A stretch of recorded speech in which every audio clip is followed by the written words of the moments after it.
लोचन हल्दी चढ़ाया।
संगवारियों अभी हम जाथन माटी कोड़े बर हमार गांव के देवरासला।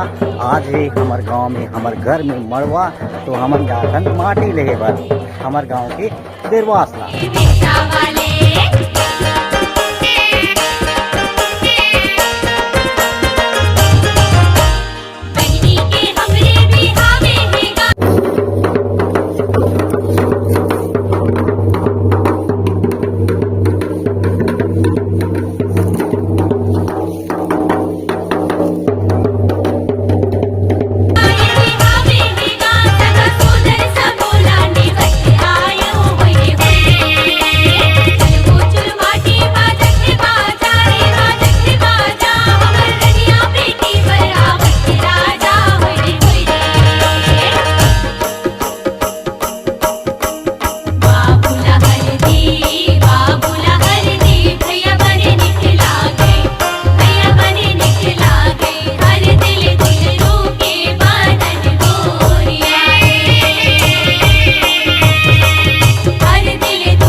दरवास और अभी हम माटी कोड़ ले हैं। अभी हम चलत हन घर, माटी ला घर लेके जात हन। हमारे तरफ एला माटी कोड़े कहते हैं, आपकी तरफ एला शायद चूल माटी कहत हुई। और हमारे हमारे देरवास ये वाला हमारे गांव के देरवास है, तो हम यहीं से माटी कोड़ के ले जातन। एक बाद आगे के प्रोसेस वही दिला आप मन ला आगे दिखाऊं।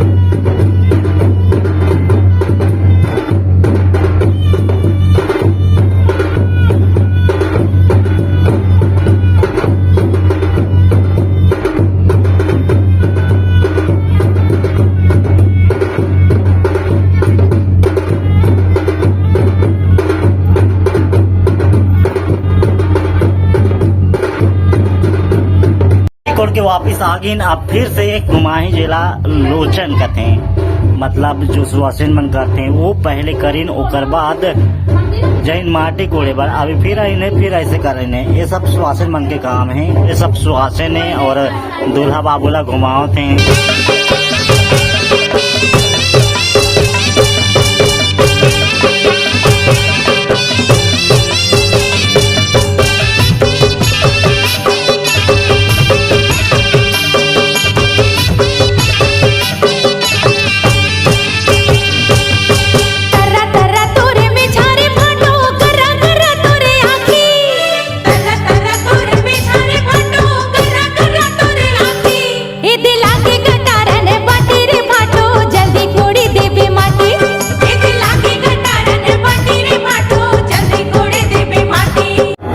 अभी के कार्यक्रम खत्म होते हैं अपन ला मिठान भैया के मरवा में।